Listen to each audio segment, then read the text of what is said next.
हा पुरोगामी विचाराचा महाराष्ट्र आहे. शिवशाहू फुले आंबेडकरांच्या विचारांचा हा महाराष्ट्र. कायम प्रश्न विचारायचे की महाराष्ट्राला महिला नेतृत्व कधी मिळणार.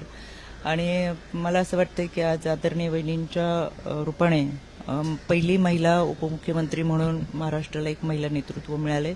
याबद्दल मी राज्याचे मुख्यमंत्री आदरणीय देवेंद्रजी फडणवीस साहेब, उपमुख्यमंत्री आदरणीय एकनाथजी शिंदे साहेब, राष्ट्रवादी काँग्रेस पक्षाचे सर्व पक्षश्रेष्ठी यांचे विचारांचं, त्यांच्या निर्णयाचं मी मनापासून स्वागत करते. वहिनींनी गेले अनेक वर्ष काम केले, सक्रिय सहभाग नोंदवलेला आहे. त्यांचा हा प्रवास नवीन नाही. सामाजिक कार्य आणि राजकीय काम करत असताना आदरणीय दादांचं कामकाज त्यांनी फार जवळून पाहिले, त्याच्यामध्ये सक्रिय सहभाग नोंदवला आहे. त्याच्यामुळे आदरणीय दादांची जी स्वप्न आहे ती पूर्ण करण्यासाठी निश्चितपणाने त्यांचं काम करून हा आपला विश्वास सार्थकी ठरवतील ही मला खात्री वाटते.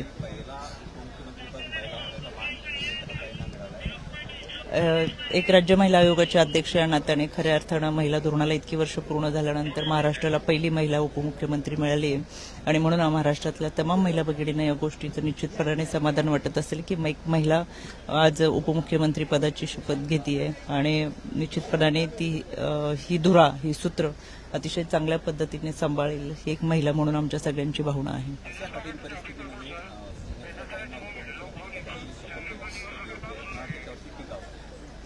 खरं तर आपल्या सगळ्यांना परिस्थिती माहिती आहे. दादांनी एक क्षण सुद्धा स्वतःसाठी घालवला नव्हता. अगदी शेवटचा क्षण सुद्धा कागदपत्रांमध्ये गेलाय आणि कामासाठी गेलाय, सभेला जात असताना गेलाय, नागरिकांचे प्रश्न सोडवण्यासाठी जात असताना गेलाय.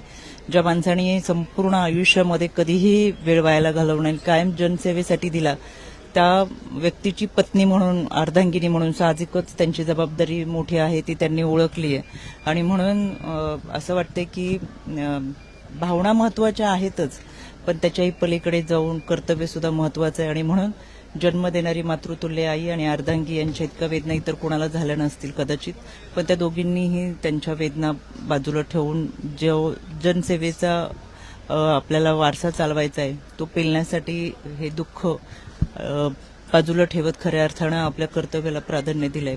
आपण सगळेजण त्यांना साथ देऊयात. टीका ही होतच असते. मला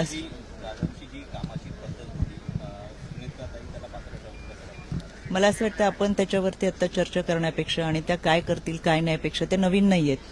पवार कुटुंबातून आलेले आहेत, दादांचं काम जवळून पाहिलेलं आहे, त्यांचा सक्रिय सहभाग आहे. 2009ला त्यांनी ज्या काठेवाडीमध्ये काम केलं त्याला निर्मलगाम पुरस्कार 2009ला मिळाला आहे.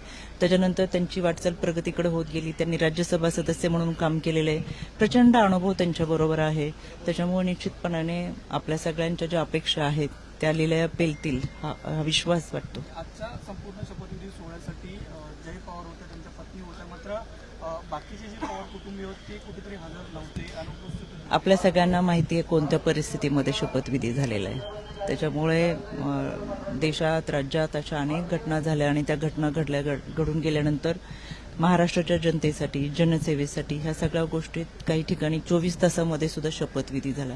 पण हा शपथविधी होत असताना ज्या परिस्थितीमध्ये झाला आहे ह्याची सगळ्यांना जाणीव आपल्याला आहे. त्याच्यामुळे साहजिकच काही प्रश्न आहेत, परिस्थिती तशी आहे. पण ताई, प्रत्येक म्हणजे दादा सुद्धा जे मोठे निर्णय घेत होते ते मोठ्या पवार माहिती होते, मात्र अशा पद्धतीचा कोणताही निर्णय आम्हाला माहिती नसतो. ह्या सगळ्या गोष्टी मला असं वाटतं आपण पक्षश्रेष्ठींशी बोलला तर त्याची उत्तरं मिळतील, कारण की आम्ही ह्या सगळ्यांमध्ये कार्यकर्ते म्हणून काम करतो. विलगीकरणाबद्दल सुद्धा येणाऱ्या 12 तारखेला विलगीकरण होणार होतं अशा पद्धतीची माहिती जी आहे ती नेत्यांकडून दिली जात होती. तशा पद्धतीची बैठक झाली होती का? याबाबत मला कोणती कल्पना नाही आहे. खरं आम्ही म्हणजे आमच्याबरोबर कुठल्या विषयांची चर्चा दादांची झालेली नाही. पक्षश्रेष्ठींबरोबर झाली असेल किंवा पक्षामध्ये काही निर्णय झाले असतील किंवा बाकीच्या काही चर्चा असतील तर आम्हाला कोणाला याच्याबाबत काही कल्पना नाही.